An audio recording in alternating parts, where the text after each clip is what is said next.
Hello everyone, welcome back to my channel. तर हा जो ब्लॉग आहे संडेचा आहे। नवीन प्लेस दिसते, नवीन सगळी जागा दिसते तुम्हाला। सो इथे आम्ही आधी राहायचो। हे आमचं जुनं घर आहे, ते तुम्हाला पुढे दाखवायलाच कोणतं आहे ते। आणि आता आम्ही आईकडे आलो आहे। आज संडे होता, सो नॉनव्हेजचा बेत होता। बाईने आम्हाला बोलावलेलं जेवायला, सो आज होतं चिकन आणि वडे। सो इथे आई आहे, ती वडे थापते। आमच्या इथे कोकणामध्ये वडे असे चिकनसोबत वडे मोस्टली करून केले जातात, नाही तर तांदळाची भाकरी असते, पण मोस्टली करून चिकन वडे हे कोकणात प्रसिद्ध आणि काय बोलू शकता तुम्ही, म्हणजे चिकन केलं की वडे मेंडेटरी आहे असं आहे। जसं भात केलं की वरण मेंडेटरी आहे, तसं चिकन केलं की वडे कोकणात मेंडेटरी आहे। सो इथे आहे ते आई वडे थापते, म्हणजे वडे करते। सो आता हे वडे वगैरे करून झाले की आम्ही जेवणात काय मेनू आहे ते तुम्हाला सांगेल। आणि मी फक्त ब्लॉग करत होती, मला काय असं मोस्टली करून वडे वगैरे काय जमत नाही आहे, जमतच नाही। मी म्हणजे कधी असं ट्राय पण केलं नाही, ट्राय केलं तर येईल, पण मी कधी असं केलंच नाही आहे। सो गुड्डीला सवय आहे, कारण का गुड्डीच्या घरी आता ती लग्न झाल्यानंतर ती सगळं काही करते। सो तिला सवय आहे, ती करते। सो तिला आयडिया आहे कसं करायचं। इवन मोदक वगैरे ती करते, मला एवढं जमत नाही, पण तिला जमतं। सो आता आईचं करून झाल्यानंतर मग ती करायला बसली। म्हटलं चल तुझा पण मी व्हिडिओ घेते। सो आता ती पण वडे करते। आता तिला सगळं काही येतं, जेवण वगैरे, वडे, चिकन वडे कसे करतात ते पण तिला माहिती आहे। मोदक पण येतात तिला। मी तर कधी मोदक अजूनपर्यंत एकदाही ट्राय केलं नाही। इवन मला सारण कसं करतात ना ते पण मला माहीत नाही आहे, कारण का कधी असं केलंच नाही। आता ती तिकडची आहे, म्हणजे तिच्या घरी आता तिकडे करतात, त्याच्यामुळे तिला आयडिया। आणि ते गुड्डी वडे थापत होते आणि अंतू आहे ते वडे तळत होती। आणि ते झाल्यानंतर आता आम्ही जेवायला बसू। आता ह्या प्लेसमध्ये आम्ही जेवायला बसू, ह्या रूममध्ये जेवायला बसू। त्याच्यामुळे बाई आणि आर्यन आहे ते सोफा सरकवतात, जेणेकरून थोडीशी जागा होईल। आणि आज ना खूप मस्त पाऊस पडत होता आणि पाणी देखील भरलेलं, सो ते देखील बघायला जायचं होतं। आणि आज जेवणाला होतं चिकन वडे आणि चिकन 65 केलेलं। सो काकीने सगळं काय केलेलं। सो जेवण वगैरे झालं आणि आता आम्ही चाललेलो पाणी बघायला। सो किती सारं एवढ्याशा भागात बघा पाणी साचलं आहे। आणि तुम्हाला मी आमचं घर दाखवते। हे समोरचं जे पिंक डोअर दिसते ना, हे आधी आम्ही इथे राहायचो लहानपणी, खूप लहान असताना आम्ही इथे राहायचो। आणि आता निघालो आम्ही। पिल्लूला गाडी गिफ्ट केले, लहानपणीची जी माझी मैत्रीण आहे तिने गाडी वगैरे दिली आहे, ते पिल्लूला घेऊन जाते। पिल्लू आणि मम्मी काय आली नाही, कारण का पिल्लू झोपलेली त्याच्यामुळे। सो असा काय परिसर होता। आणि आता आई आणि पप्पांना बाय बाय करतो। हे आई आणि पप्पा आम्हाला लहानपणापासून सांभाळत आलेत, जेव्हा आम्ही इथे राहायचो तेव्हा। आणि तुम्ही रोडवरती बघा खूप सारं पाणी साचलेलं, म्हणजे इथल्या रोडवरती एवढं, लोकल रोडवरती एवढं पाणी साचलं असेल तर तुम्ही विचार करू शकता की जिथे ॲक्च्युअलमध्ये पाणी साचतं त्या भागात किती पाणी साचलं असेल। आणि हा जो शिवाजी चौक म्हणून ओळखला जातो तो आहे खेडचा। आणि आता आम्ही पाणी बघायला चाललो आहे। लहानपणीच्या आठवणी, भाई आणि भाऊ आम्हाला आहे ना पाणी बघायला घेऊन जायचे, अशा भरपूर गोष्टी ठिकाणी बघायला घेऊन जायचे। सेम आता पण आम्ही इकडे आलो ना की भाई आम्हाला असं कुठे ना कुठे तरी घेऊनच जातो। सो आता पाणी बघायला जातो आम्ही सगळे। आधी आम्ही चालत पाणी बघायला जातो, म्हणजे आधी शिवाजी चौकात आधी आम्ही राहायचो, तिथे खूप साऱ्या मैत्रिणी होत्या, आम्ही चालत पाणी बघायचो। आणि ही आहे जगबुडी नदी। सो ही तुम्ही बघताय केवढे सारे पाणी, म्हणजे एवढं पाणी भरलेलं ना, फर्स्ट टाईम म्हणजे मी भरपूर दिवसांनी बघितलं, भरपूर वर्षांनी बघितलं। कधी असं येणं एवढं झालं नाही पावसामध्ये। आणि पाणी आली तरी असं पाणी भरेपर्यंत मी कधी थांबली नाही, पण या टायमिंगला आम्ही दोघी आलो आणि पावसाला सुरुवात झाली असं तुम्ही बोलू शकता। तसं झालं, त्याच्यामुळे जास्त कुठे जाता आलं नाही आहे। आणि आता आम्ही फायनली ब्रिजवरून जातो। आम्ही घाबरलेलो पण ठीक आहे। आणि एवढं भरपूर सारं पाणी भरलेलं तिकडे, सगळे जे पाण्याचे प्लेस होते जवळजवळचेच आम्ही बघायला जात होतो। आणि तुम्हाला सांगते, जेव्हा आम्ही बघायला गेलो ना तेव्हा लिटरली पाणी कमी होतं, आणि जसं बघून आम्ही घरी रिटर्न आलो ना तेव्हा पाण्याची लेवल होती ना ती खूप सारी वाढलेली। आणि आता तुम्हाला ब्रिजवरून दाखवते। ब्रिजवरून आम्ही गेलेलो, म्हणजे कसं असतं, ब्रिजला जर पाणी टेकलं ना तर ते रस्ते वगैरे बंद करून टाकतात, पण एवढं टेकलं नव्हतं, त्याच्यामुळे आम्ही ब्रिजवरून गेलेलो। आणि हा जो ब्रिज आहे ना तो ब्रिटिशकालीन आहे, इंग्रजकालीन बोलू शकता, तो ब्रिज आहे। त्यामुळे मजबूत ब्रिज तुम्ही बोलू शकता, कारण का खूप वर्षाचा तो ब्रिज आहे। आता इन डिटेल मला एवढी काय आयडिया नाही आहे, पण जेवढी आयडिया आहे तुम्हाला सांगते मी। सो या ब्रिजवरून गेले. तुम्ही बघताय पाणी खूप सारं होतं लिटरली. हे इथे जेव्हा पाणी भरतं ना तेव्हा खेडच्या बाजारपेठेत ऑलमोस्ट पाणी येतं. जेव्हा ब्रिजला पाणी टेकतं ना तेव्हा ऑलमोस्ट बाजारपेठ पुरी भरून जाते.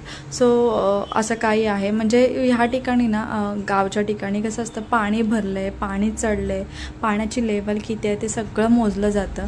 आणि म्हणजे भोंगे पण वाजतात, 1 2 3 असे असतात. जसं जसं पाणी चढतं भरतं वगैरे त्या टाईपमध्ये असतं. म्हणजे सगळ्यांना जो इशारा असतो ना तो मिळतो. आणि तुम्ही बघताय केवढं सारं पाणी भरलं आहे. अगदी म्हणजे खूप इतक्या अशा वेव्ज होत्या ना त्या.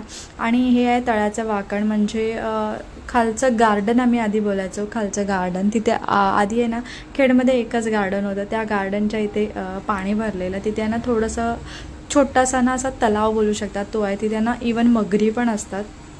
आता आहेत की नाही, मे बी आहेत तिथे, मला एवढी आयडिया नाही आहे. सो तिथे आता आम्ही गेलेलो. असं स्टेप बाय स्टेप बघायला गेलेलो. पाणी एवढं पण भरलं नव्हतं, पण जी बोलतात ना भरायला आलेलं आणि लोक सामान उतरवत होते त्यांच्या दुकानातलं सामान काढत होते, ते सगळं चालू होतं. कारण का कधीही पाण्याचा जो पाणी आणि आग ह्या दोन्ही गोष्टी ना कधी पण वाढू शकतात. सो सगळं सामान आहेत ना ते सगळेजण आपापल्या दुकानातून काढत होते. इवन मम्मी, मामा आणि गुड्डी पण गेलेलं. आमच्या पण दुकानात कधीतरी पाणी भरतं क्वचित, कारण का आमचं दुकान ना थोडं हाईटवर आहे.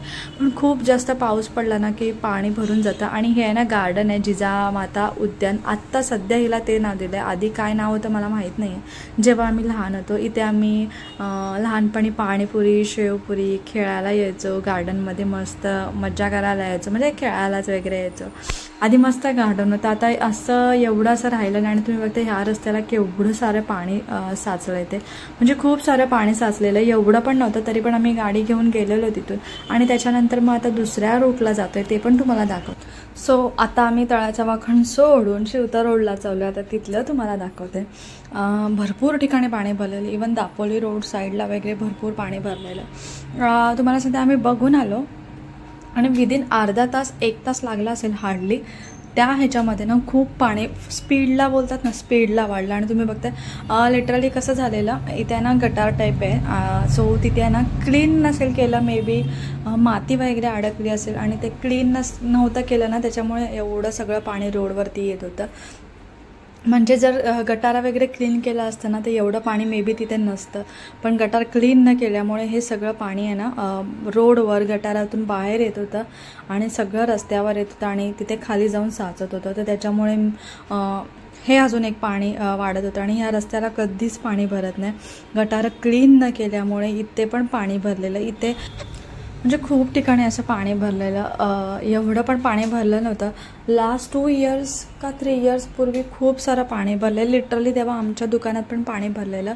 म्हणजे जवळजवळ सांगू तुम्हाला 5-6 वर्षांनी पाणी भरलेलं. आमच्या दुकानात एवढं पाणी भरत नाही कारण का हाईटवर असल्यामुळे. आणि तुम्ही बघता इथे केवढं पाणी होतं. इथे पाणीच नाही भरत आणि गटारा क्लीन न केल्यामुळे अशी सिच्युएशन आलेली. इथे पाणी भरलेलं.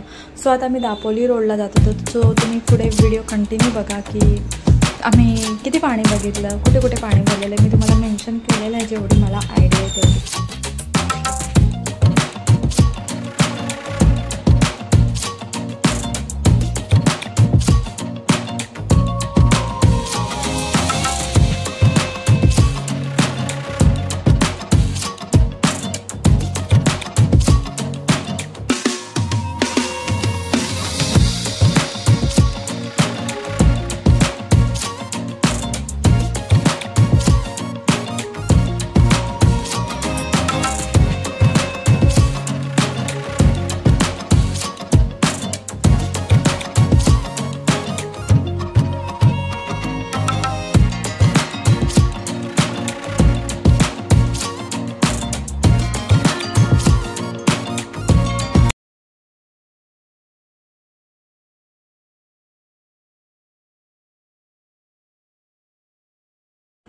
आणि आता हे जे पाणी आहे ते दापोली रोडला भरलेलं आहे. दापोलीला जायला ना 2 रूट आहेत. एक डेंटल साईडला आणि एक बॅक साईडून. मला पण एवढं माहीत नव्हतं.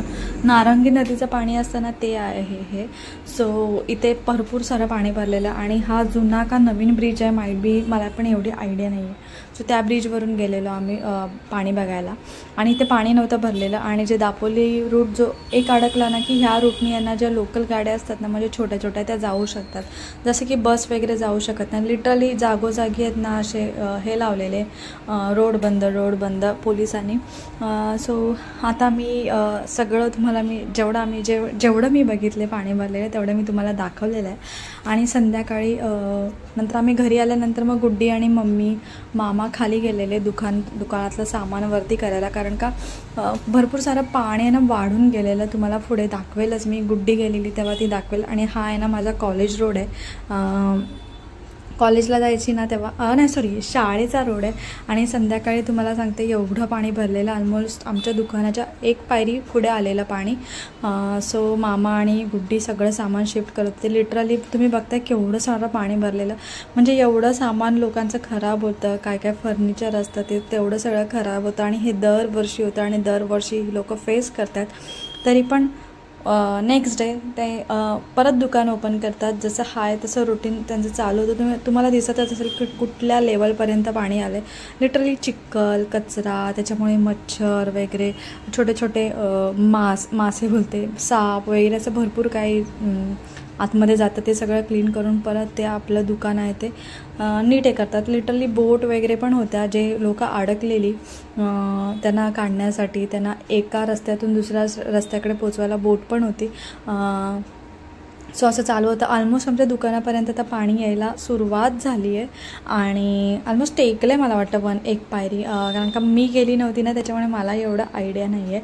गुड्डी आणि सो तुम्ही जर माझ्या चॅनलला नवीन असाल तर प्लीज मेक शुअर माझ्या चॅनलला सबस्क्राईब करा, कारण का भरपूर जण आहेत की त्यांनी माझ्या चॅनलला सबस्क्राईब नाही केले. तुम्ही व्हिडिओ पाहत आहे पण माझ्या चॅनलला सबस्क्राईब नाही करत आहे. सो प्लीज मला सबस्क्राईब करा, माझ्या चॅनलला सबस्क्राईब करा, जेणेकरून मला मोटिवेट मिळेल. आणि हे आमचं दुकान आहे, इथे मम्मी आणि मामा सगळं सामान आहे ते वरती ठेवतात, म्हणजे जसं की मशनरी आहेत त्या उचलू शकत नाही, पण जे